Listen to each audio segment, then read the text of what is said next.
你们好，今天的话题是乌克兰战争的硝烟。俄罗斯入侵乌克兰已经有8个多月了，于是人们认识到乌克兰和民主世界的魅力，同时也意识到俄罗斯和中国的没落。一次，一个男生在派对上说，当俄罗斯入侵乌克兰之前，人们把俄罗斯当成一头巨兽，但战争打了8个多月，人们开始发现俄罗斯并没有那么强大，这让追随俄罗斯的中国感到失望，因为他觉得中国更加不如俄罗斯。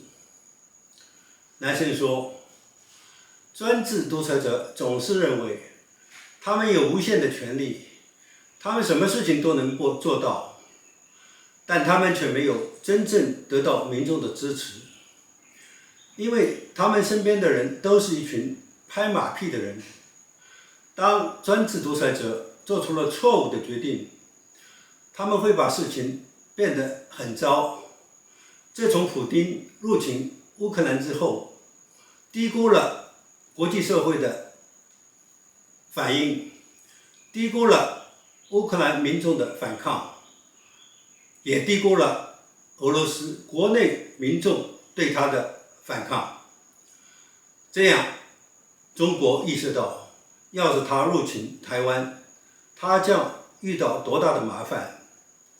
男生还说，自从俄罗斯入侵乌克兰之后，他的士兵士气低落，相反，乌克兰的部队却士气高昂。于是人们就提出这样的问题：难道俄罗斯和中国真的很强大吗？答案是，他们是纸老虎，因为他们向来不把民众当成一种力量，他们觉得只有他们自己的独裁专制统治镇压才是有力量的东西，而民众的反抗、民众的意愿却根本不值一钱。这是一个搞国际关系的专家说，乌克兰战争给国际社会和世界各国的人指明了一条通向自由民主的道路，因为在乌克兰战争之前，人们还不知道俄罗斯和中国到底是什么样的一种社会，因为他们觉得既然他们是强人当政，那么他们可能也会做出一些对民众和国际社会有好处的事情，但事实证明他们不会这样做，因为他们想的一切都是为了保全自己的政权。于是那个专家说，要是俄罗斯继续这样做，他会越感到麻烦，因为一开始的时候他想速战速决，结果现在却掉入了泥潭。于是人们就说，即使将来战争结束了，俄罗斯也不会翻身，因为国际社会对他的制裁，人们对自由民主的向往，会让俄罗斯越来越孤立衰落。而要是中国想攻打台湾，他也会遇到很多麻烦，这让他觉得，要是他做出那个决定，他也将会遇到同样的下场。这时那男生说，看来乌克兰战争的硝烟给人的教训是，要是一个自由民主的社会能够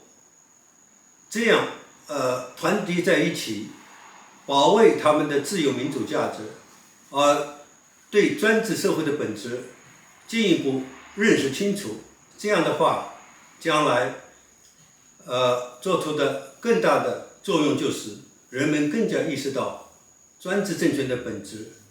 因为人们发现民主社会虽然不是像专制政权那么